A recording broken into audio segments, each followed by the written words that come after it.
Sergiu Mișcoiu, je suis maître de conférence habilité en sciences politiques à l'université Babeș-Bolyai de Cluj, une ville de Roumanie, de Transylvanie, 350 000 habitants, l'une des universités les plus grandes de ce pays. Et là, nous avons développé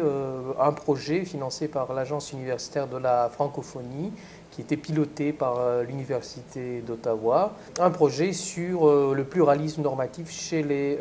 Roms, la communauté Rome de Roumanie. Donc nous avons, dans le cadre de ce projet, plusieurs chercheurs qui ont travaillé. Au total, on a été 8. Le projet a été organisé en 2 étapes. La première étape, c'était en 2013. Et c'était une étape où on a essayé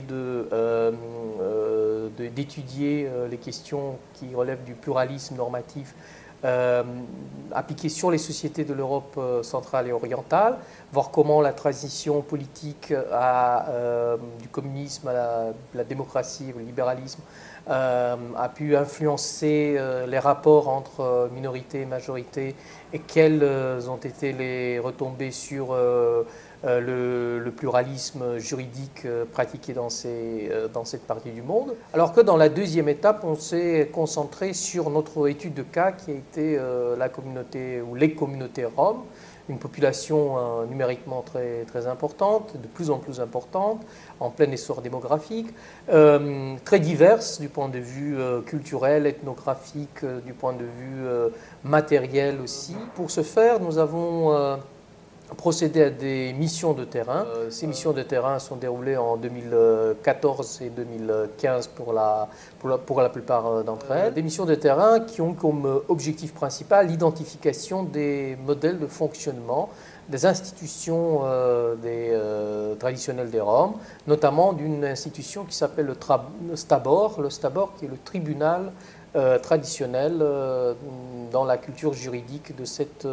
communauté. Nous avons retenu au début 7 communautés que nous avons choisies en fonction de 4 critères importants qui nous ont permis de prendre en considération la diversité des situations où ces communautés se trouvaient. De ce premier pool de 7 communautés, on a retenu finalement 4 communautés, parce que dans 3 d'entre elles, ce système n'existait pas ou existait d'une manière tellement embryonnaire que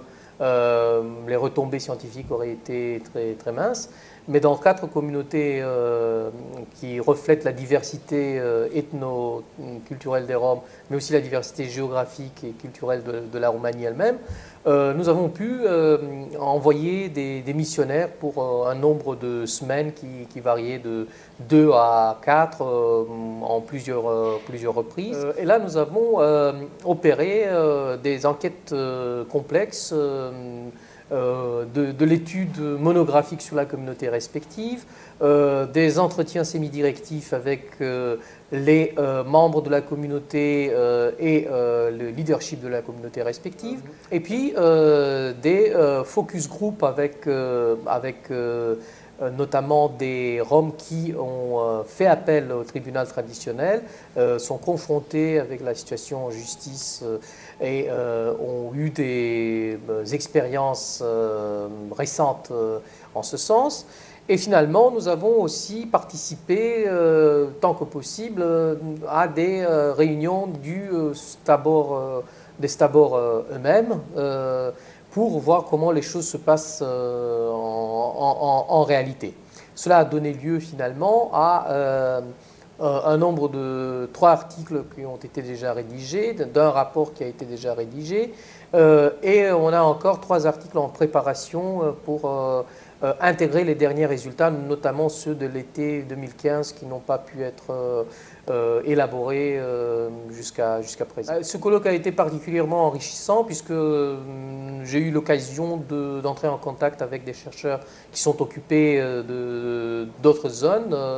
du Canada, de la région Pacifique, de l'Afrique, francophone et anglophone, Oui, on a constaté qu'il y avait une grande diversité des situations et méthodologiquement, les approches ont été parfois